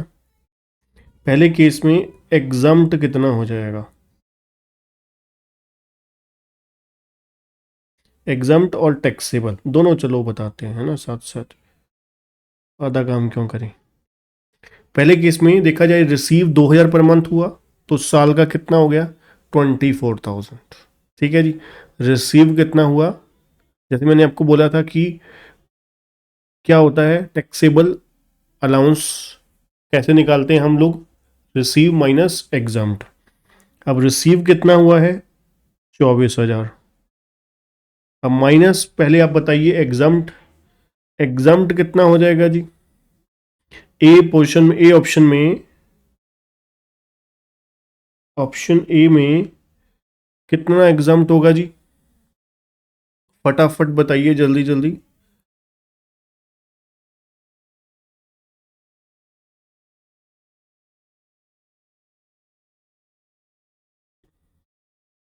जी हाँ, एग्जाम्प्ट हो जाएगा हमारा कितना, 15,000, क्योंकि स्पेंट कितना हुआ है, 15,000 रुपये। मैंने क्या बोला था, exempt up to amount spent. या फिर फॉर्मूला वो देख लो क्या लिखा हुआ था, रिसीव और spend which ever is less. Receive कितना हुआ, 24,000, स्पेंड कितना हुआ, 15,000, तो विच एवर इज लेस 15,000, तो एग्जाम्प्ट हो गया 15,000। तो टैक्सेबल कैसे निकालते हैं, रिसीव माइनस एग्जाम्प्ट, तो टैक्सेबल कितना हो गया, 9,000, है ना। टैक्सेबल कितना हो गया, 9,000, ठीक।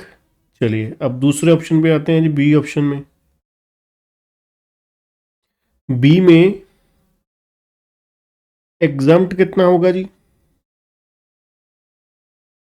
टैक्सेबल कितना होगा,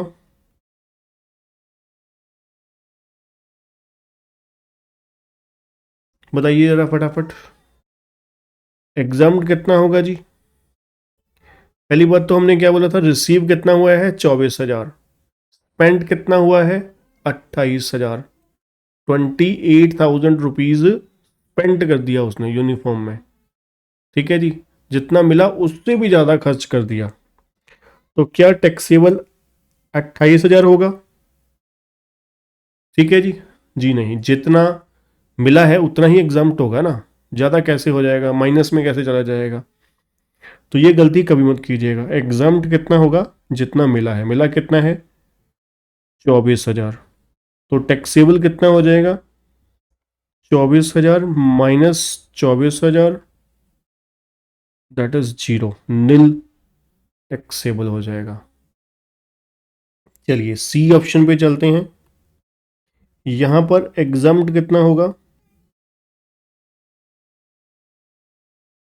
बताइए जरा, और टैक्सेबल कितना होगा, फटाफट बताइएगा।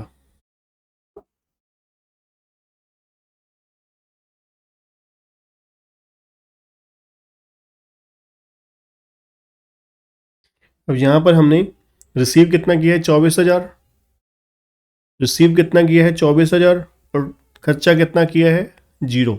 इस साल पूरे बंदे ने, एम्प्लॉई ने यूनिफॉर्म खरीदी नहीं, इसका मतलब है, तो एग्जाम्प्ट कितना हो गया जी, नील,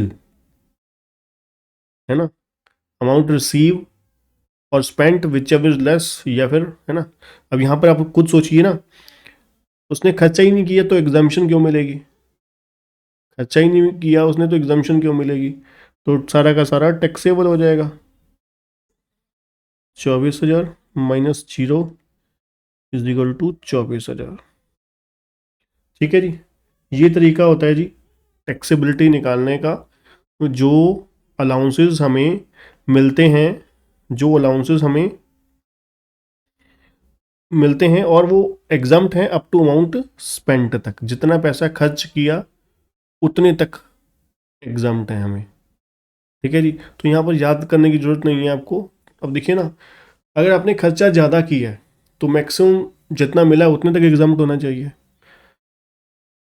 एम्प्लॉयर, यहाँ पे गवर्नमेंट क्या कहना चाहती है कि भाई एम्प्लॉयर ने खुद पैसा खर्च करने की बजाय आप पे, आपकी यूनिफॉर्म किस लिए थी, यूनिफॉर्म वहाँ पर इसलिए लगाई गई थी ना कि भाई वहाँ पर आप जो प्रॉपर डिसिप्लिन अपना होना चाहिए, वहाँ पर एक तरीके से ही सभी एम्प्लॉयज़ आए, है ना, एक ही ड्रेस पहन कर आए, तो ड्रेस कोड में आए, तो कहते ये तो हमारी वजह से खर्चा उनका अराइज हुआ है ना अलग से, तो ये हम बियर करेंगे, तो इसलिए जितना पैसा उसके ऊपर खर्च हुआ वो उन्होंने एग्जम्प्ट कर दिया। ठीक है जी, और गवर्नमेंट ने भी उसके लिए हामी भर दी। तो उसके बाद चौथे नंबर पे आते हैं, ये नंबर 3 हो गई। अब थोड़े से इंटरेस्टिंग है, अलाउंसेस जो क्या है, partly exempt partly taxable. Partly exempt partly taxable से मतलब जो अमाउंट हम लोग पढ़ेंगे दी जाएगी कि भाई इतने तक एग्जाम्प्ट है, इतने रुपए तक एग्जाम्प्ट है, ये गवर्नमेंट ने बोल दिया, आप जितना मर्जी दो, आप मतलब एम्प्लॉयर की बात बोल रहे हैं, कहते हैं एम्प्लॉयर को बोल रहे हैं तुम एम्प्लॉई को जितना मर्जी अलाउंसेस दो, बट एग्जाम्प्ट जो हम बोलेंगे उतना ही होगा, मैक्सिमम उतना होगा मतलब। ठीक है ना, इससे ज़्यादा नहीं एग्जाम्शन मिलेगी। ठीक, तो सबसे पहले children education allowance, children education allowance कितना एग्जाम्प्ट होगा, up to maximum 100 rupees per month. Children education allowance exempt होगा कितना, 100 रुपीज़ पर मंथ तक। ठीक है, और मैक्सिमम अलाउड फॉर 2 चिल्ड्रन। ठीक है जी, हॉस्टल एजुकेशन अलाउंस कितना एग्जाम्प्ट होगा, 300 रुपये पर मंथ, मैक्सिमम फॉर वही 2 चिल्ड्रन। ठीक है जी, मैक्सिमम फॉर 2 चिल्ड्रन। चलिए इन दोनों के ऊपर एग्जाम्पल करते हैं कुछ, ये बहुत इंपॉर्टेंट हैं, ये जो भी अगर हम मीडियम या लॉन्ग क्वेश्चन आएगा 100% ये अलाउंस की प्रोविज़न जरूर आपको क्वेश्चन में पूछी हुई होगी। चिल्ड्रन और हॉस्टल एजुकेशन अलाउंस, चिल्ड्रन कितना है, 100 रुपये पर मंथ तक एग्जाम्ड है, और 100 रुपये पर मंथ तक एग्जाम्ड है, और मैक्सिमम फॉर 2 चिल्ड्रन, और हॉस्टल 300 रुपये पर मंथ तक एग्जाम्ड है, मैक्सिमम फॉर 2 चिल्ड्रन। चलिए अब आपसे क्वेश्चन पूछते हैं।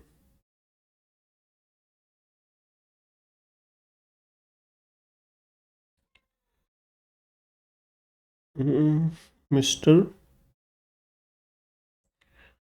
Mohan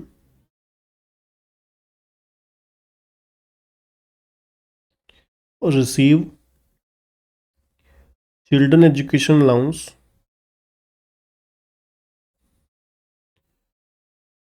for 2 children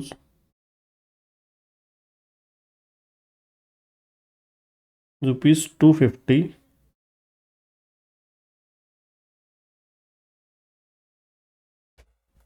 per month.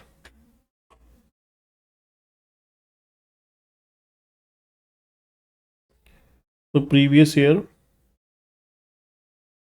23-24.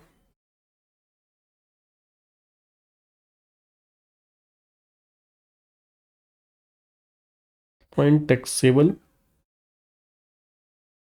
children education allowance.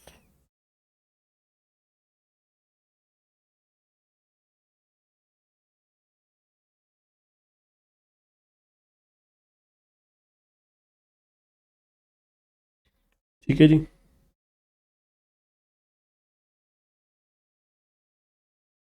अब सबसे पहले चिल्ड्रन एजुकेशन अलाउंस में टैक्सेबल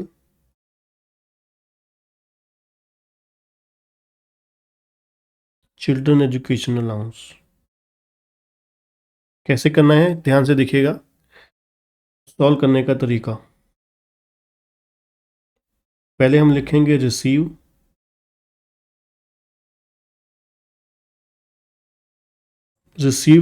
जितना भी हुआ है, चाहे एक बच्चे के लिए, 2 के लिए, चाहे 3 के लिए। 250 हुआ है कितने बच्चों के लिए, 2 बच्चों के लिए। ठीक है जी। कितने महीने, 12 महीने। तो ये हो जाता है 250 इंटू 2 इंटू 12, ये हो गया हमारा रिसीव 6000 माइनस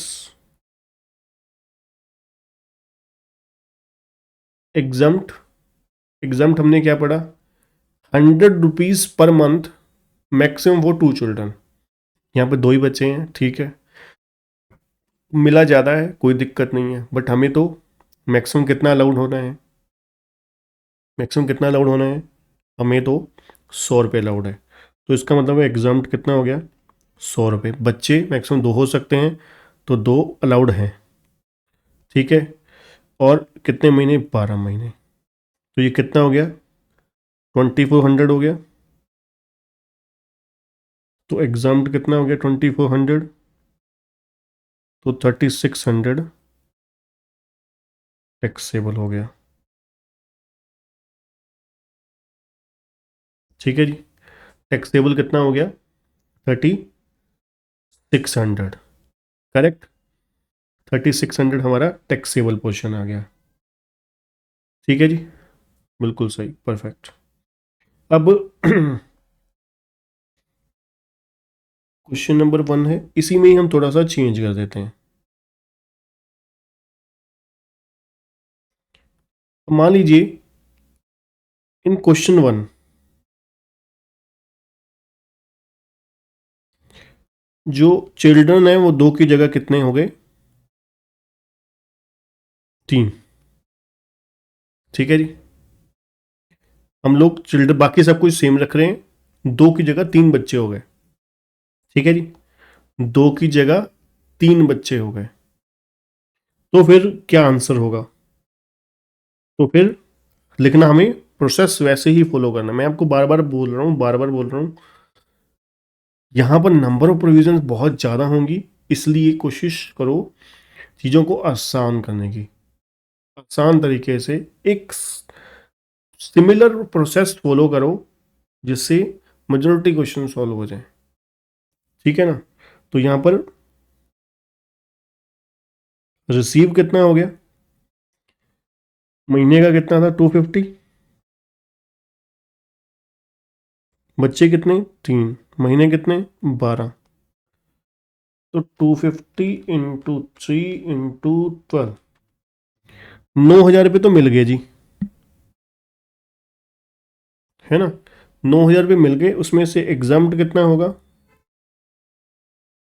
अब इन्होंने क्या कहा हुआ है, बच्चे दो ही अच्छे, है ना, दो ही अच्छे हैं, तो तीसरे वाले को कोई बेनिफिट नहीं मिलेगा, तीसरे वाले के लिए कोई बेनिफिट नहीं मिलेगा। तो मैक्सिमम एग्जाम्पशन कितनी है, 100 रुपये तक। तो 100 रुपये की एग्जाम्पशन मिल गई, कितने बच्चों के लिए, दो बच्चों के लिए, कितने महीनों के लिए, 12 महीने के लिए। तो एग्जाम्पशन फिर वही आ गई 2400। ठीक है जी। तो टैक्सेबल हो गया हमारा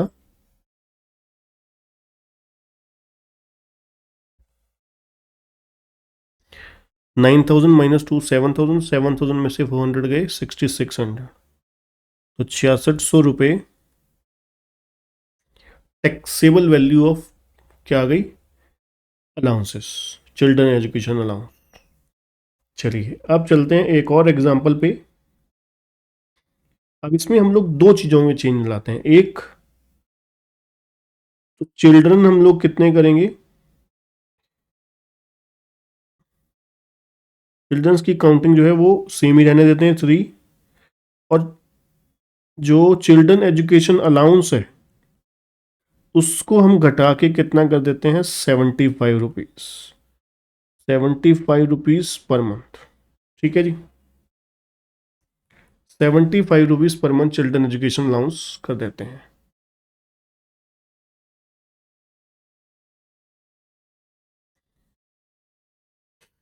बच्चों इसमें 6,000 कैसे हो गया, रिसीव देखो ना कितना हुआ, रिसीव हमारा 250 इंटू 3 इंटू 12, 9,000 हो गया।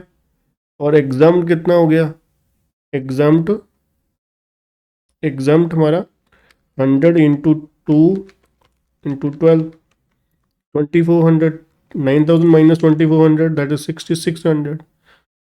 ठीक है ना, 6,600। चलिए अब आते हैं क्वेश्चन नंबर 3 में। अब यहां पर आपको फिर वही रिसीव कितना हुआ, 250, बच्चे 3 इंटू 12, ठीक है जी, कितना, वही 9,000 रुपीज, माइनस एग्जाम्ड, अब सॉरी 215 है, रियली सॉरी, रियली सॉरी, मिला तो कितना है 75, तो 75 इंटू 3 इंटू 12, 2,700 हो गया, है ना। रिसीव कितना हो गया 2,700। ठीक है, एग्जाम्ट कितना हो गया, कितने रुपए तक एग्जाम्ट है, 100 रुपये तक एग्जाम्ट है, मिला ही 75 रुपये या 75 मिला है, तो सारा का सारा एग्जाम्ट हो जाएगा। तो 75 एग्जाम्ट हो गया, पर बच्चे दो ही अच्छे, इंटू 2 इंटू 12, तो 75 इंटू 2 इंटू 12, 1,800 हो गया जी। और बैलेंसिंग फिगर ये आ गया 900 रुपये।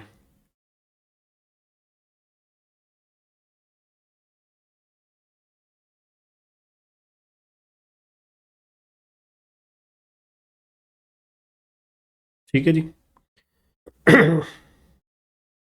900 रुपये हमारा आ जाएगा टैक्सेबल। ठीक है जी, परफेक्ट। 900 रुपीज़ हमारा क्या आ जाएगा, taxable children education allowance. Sir hostel education allowance में भी ऐसा ही होगा। चलिए आपको हॉस्टल एजुकेशन अलाउंस की भी एक एग्जांपल करवा देते हैं। क्वेश्चन नंबर 4 ले लीजिए, है ना। हॉस्टल एजुकेशन अलाउंस रिसीव हुआ है कितना, 1000 rupees per month for one child. यहाँ पर भी वही तरीका होगा, है ना। तो हॉस्टल एजुकेशन अलाउंस रिसीव कितना हुआ है,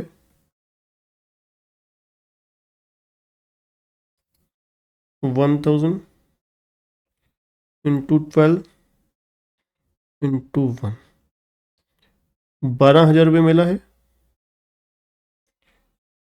माइनस एग्जाम्ड। एग्जाम्ड कितना है जी, 300 रुपीज, है ना। 300 इंटू 1 इंटू 12, बनाती है 3600। ठीक है जी। तो टैक्सेबल हो गया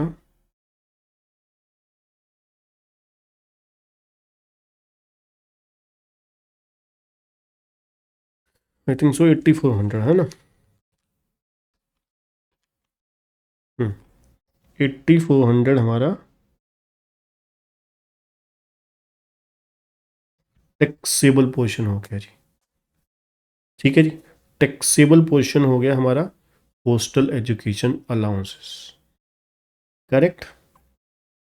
चलिए जी, ये हो गया जी हमारे सबसे मेन मोटे मोटे दो अलाउंसेस, जिसका नाम क्या था, children and hostel education allowance. 100 रुपये पर मंथ और 300 रुपये। अब आते हैं जी नेक्स्ट पे, एंटरटेनमेंट अलाउंस। एंटरटेनमेंट अलाउंस, चलिए इसको मैं आपको सिंपल छोटे से चार्ट के थ्रू समझाता हूँ। एंटरटेनमेंट अलाउंस,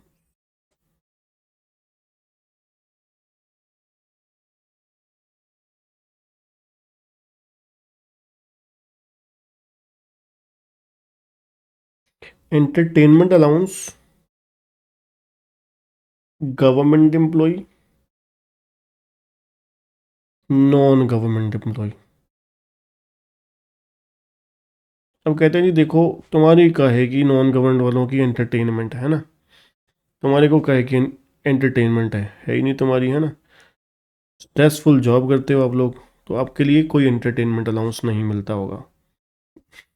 ठीक है, तो आपको जो भी अगर मिला मिला तो वो क्या हो जाएगा, फुली टैक्सेबल। कोई बेनिफिट नहीं मिलेगा आपको, जितना एंटरटेनमेंट अलाउंस मिला वो फुली टैक्सेबल। गवर्नमेंट एम्प्लॉई को अगर एंटरटेनमेंट अलाउंस मिला तो वो एग्जाम्प्ट होगा, exempt least of the following. Least of, number 1 actual amount received,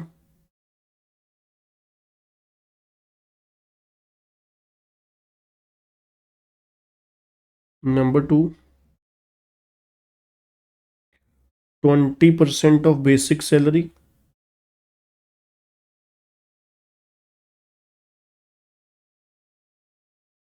₹5,000।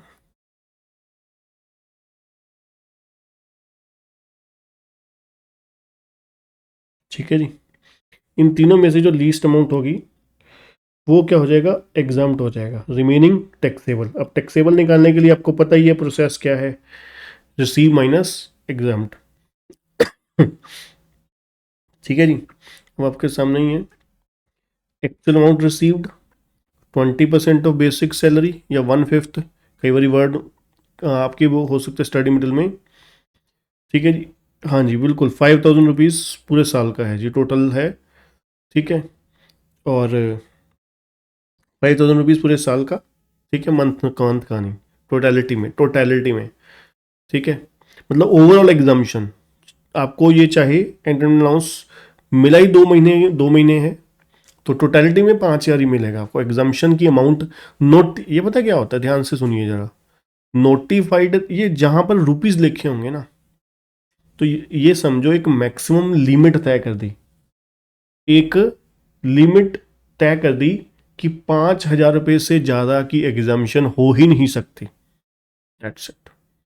जैसे आप आगे बहुत सारी प्रोविजंस पढ़ोगे, जहाँ जहाँ पे जैसे मान लीजिए लीव इनकैशमेंट, ग्रेचुटी, है ना, तो उन्होंने एक नोटिफाइड अमाउंट बता दिया आपको, 5 लाख, 3 लाख, 10 लाख, 20 लाख, तो मतलब उससे ज़्यादा एग्जामिशन मिल नहीं सकती। जैसे यहाँ पर 5,000 बता दी कि 5,000 पे चाहे चाहे आपको एक दिन के लिए मिला है अलाउंस, चाहे आपको पूरे साल के लिए मिला है, मैक्सिमम आपको एग्जामिशन 5,000 रुपये की, है ना, सीमा रेखा रख दी, एक लिमिट रख दी।